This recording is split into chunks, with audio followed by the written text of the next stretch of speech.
surreal as it seems watching you up there? It's surreal. I mean, you never think of this moment. You dream of this moment when you were young, when you were playing Little Court, Fisher Price, and you just think about these moments that one day, hopefully, I could be in the same league as the greats like Michael Jordan and Hakeem Olajuwon, Sam Bowie, and all these great players, and you just want to be part of the fraternity that they were part of. Who did you imitate when you were little?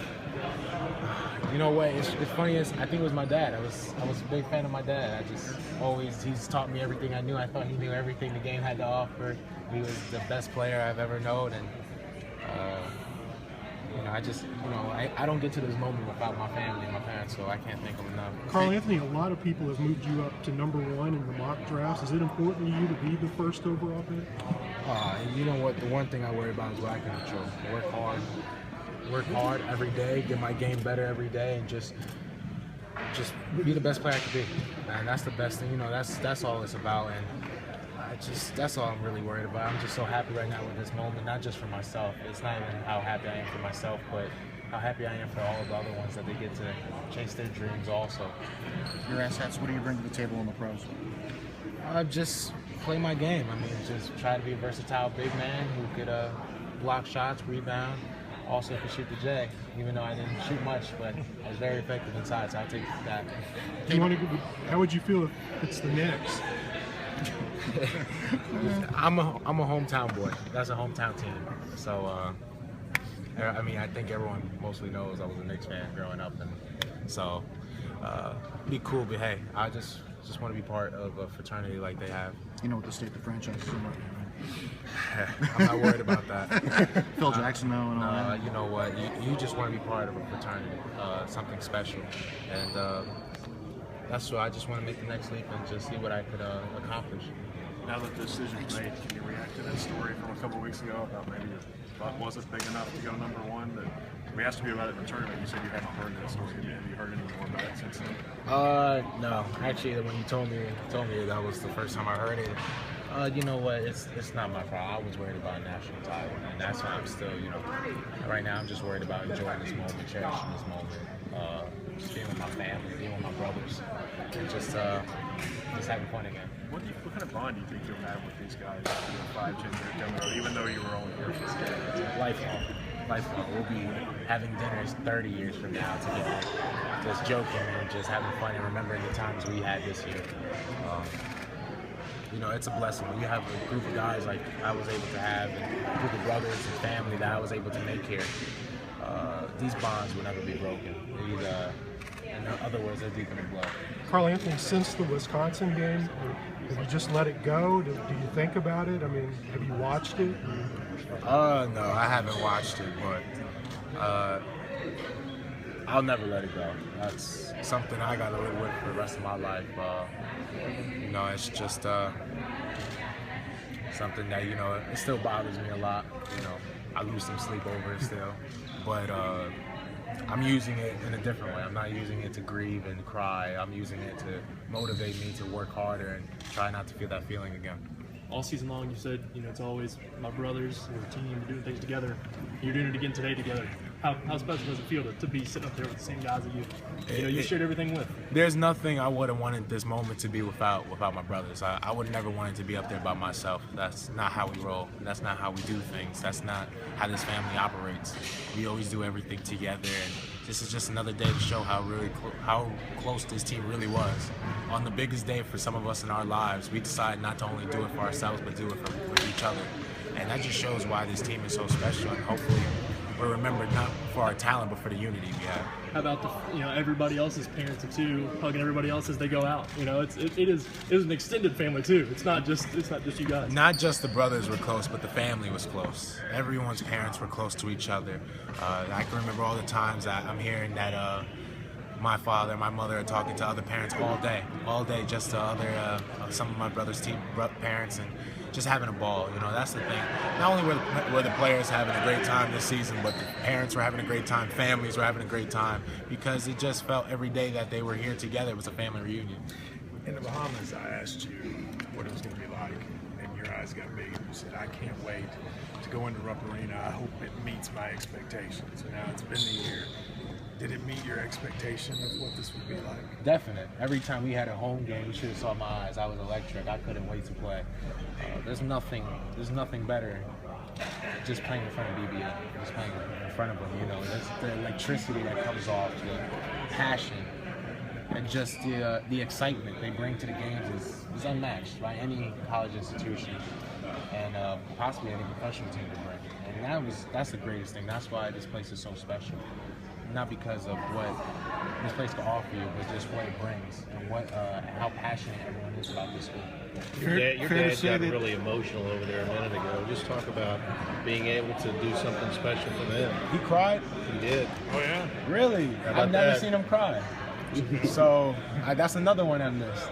So I mean, just talk about. It just shows, I think, all those times me and him were in the gym Sundays, and my mom always, like you said, my mom always tells us, you know, Carl, you should let him sleep in, you should let him watch cartoons and stuff. And my dad knew how my passion was for basketball, and he was pushing me. And I think in his eyes, it just realizes that all the times people told him, you know, that I couldn't be anything. I was just going to be another kid who played basketball, and most likely would have to just do something else than play the game. I'm able to break the odds to play, and able to possibly make a living in playing basketball, and I think that's the biggest thing for him.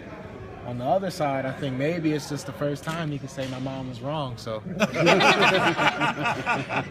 dad will love you for saying that. That doesn't come around much time. So that's why I think he's so happy. Are you nervous, excited, and scared all at the same time? I think I'm anxious. I'm anxious to see, because I just want to be there. You know, I want to play basketball again. I can't wait for a season to start. Just win games. You know, that's what I want to do, and that's all I know. That's all I want to do. That's all I've loved doing, is not playing the game of basketball, but winning. And that's what I can't wait to go do. 20 years It's a job. Well, it's a job. And you know what? It's only a job if you put a title on it. I'm just playing the game I love. I'm playing one of my favorite sports, and for you may look at it as a job. To me, I look at it as a hobby and something I could just relax and do every day for the rest of my life, hopefully. 20 years from now, if there's still a Rupp Arena, you come back, you do the Y and the cheer. What do you think it'll be like? I may be like Ashley Judd out there making Y and everything. So I love this. I love this place. I love the fans. I love everyone. I love you guys. You know, you guys have also made it special. Just the personalities you guys bring, and the media. I don't know, we haven't said that much, but you know, we love you. We do love you. I especially love you. If you don't hear from anyone else, just know you heard it from me that you guys are special, and you are a part of our journey also. How special is this day for you? It's very special. It's one of those moments, like I say, you don't never think that this could happen. You know, the odds are always going to be against you, astronomically. It's like winning the lottery. You know, you've just been able to have a chance to do something special and play a sport you've loved, playing at the park, and be able to take care of your parents and be able to do something that many people will never be able to have the chance to do. Cal says this is a man's game you're going to now. What's that mean to you when he says it? Just means that, you know, you got to treat yourself like a man. You know, this is no time to backtrack and feel like you made it. This is just a step in the right direction. And just got to treat yourself like a man. You got to act like a man, and you got to take responsibilities like a man. And that's all that matters, is if you could do that, you take care of yourself, you handle yourself like a man, you should be fine.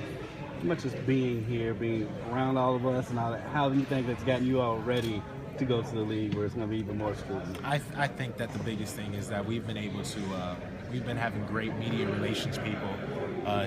Deb is one of the greatest media relations people I've been around, and Eric, and also, and everyone else who helps around, they've been able to help us prepare not only for what this brings, what Kentucky brings, but will also help us bring when we go to the league. Just make sure that we take care of ourselves and we treat ourselves like men, and we know exactly how to deal with situations. Most people now have you as the projected #1 pick in the draft. What do you think about that? I mean, I think it's a blessing, but you know, that's not one thing I'm worried about. I just got to go out there and work hard, and just try to be the best player I be, and wherever the chips fall, they fall. But you know, I can only control what I can control, and that's making sure I'm in the best shape I can possibly be, in the best physical game I can be. You and Jaleel, I know, have been pretty good friends for a while. He's the other guys being mentioned as the #1 pick? Are you looking forward to maybe going up against him in some of these camps and these workouts?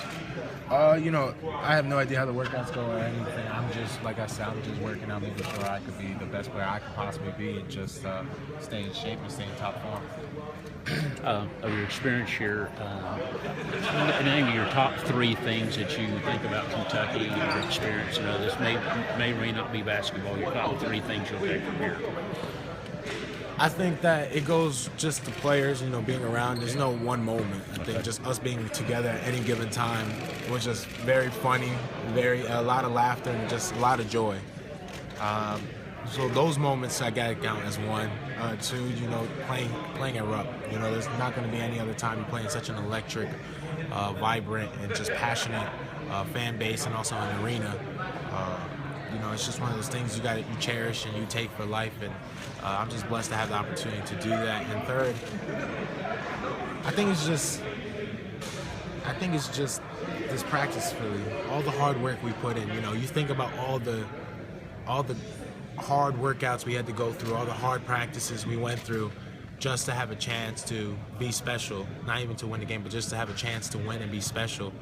And you think about all you went through in this gym to get to those moments of success, and you just cherish that, because without that hard work, without that dedication, without those blood, sweat, and tears, you may not have been in this position as you were. How well do you know Isaiah Briscoe, and how do you think he'll fit in here next season? Me and Briscoe's been AAU teammates actually since we were like 1st grade. Me and him were teammates for a while, and we broke apart. I think he went to another AAU team, and I played for another AAU team in 7th grade. Obviously, I didn't play in high school. So, we know each other very well. We won a lot together, a lot of state championships in AAU. The one thing I know about Briscoe, he's a winner.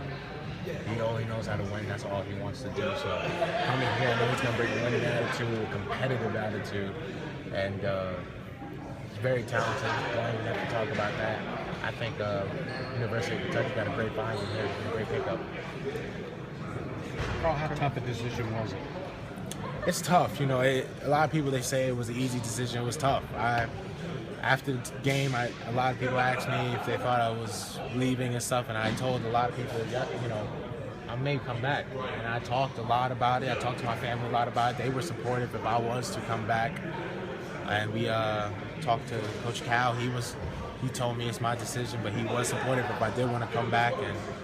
And we just came together as a family. We talked more, and the game emotions went away, thought more clearly, talked a little more, and then became more of about a 70-30 chance, and just felt that was the best thing for me to do, was to take that next step. Is it impossible not to when people are saying good chance you're the number 1 pick, if not top 3 pick? I mean, can you not walk away from that opportunity?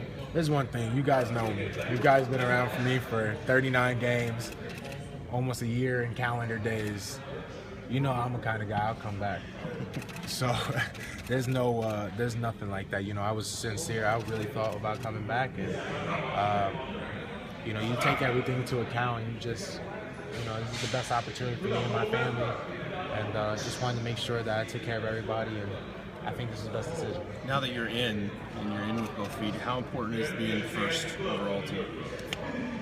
You know what? Like I said, I just want to work out. I'm working out, and I just want to go out there and be the best player I could possibly be, in top form I could be. Wherever the chips fall, they fall. Like I said, it's just about being part of the fraternity. It's just about being part. And a lot of people don't get a chance to ever play in the league. And, it's just about trying to get your feet in and try and lace up those shoes in the arena and play and step on that court for even 1 second. What if the Knicks want to bring you home? That would be cool, but like I said, it's just part about being part of the fraternity. It's part about being in that league and just trying to do something special. You won in high school. You picked a college where you could win. You're going to go to a situation now where they have not won a whole lot. Have you thought much about that, about preparing yourself for being in a position where you're going to lose in that first year somewhere? Like I said, I'm worried. What I can worry about right now, I can't worry about winning or losing. What I can worry about right now is working out, making sure I can have my body in the best shape and in top form possible. If you'd come back, why? What were the reasons going through your head? Well, I could come back. Why would you come back? I just wanted to accomplish more. I love winning, and I hate leaving with a loss. I've been able and been blessed to have a lot of opportunities to win and then win championships. I left high school with the highest honor, the TOC championship, and I just felt really bad because I tried to bring the highest honor you could possibly bring in NCAA basketball, a national championship, back to Lexington. You know, we weren't able to do that. We came up short, so that was a big factor for me. It's never about, you know, people think about the NBA. It's always, oh, because he's leaving, he wants money. He wants the money. It's this and that. It's never about the money. It's never been anything about money with me. It's always about winning and just doing something special. And I just wanted to do that, and I came up short this year. I wanted to come up on top next year. I got a question I hope you will answer honestly. Did you have an NBA team growing up? Did you have a team you were rooting for? I think it's documented and everything. I was a Knicks fan. Yeah.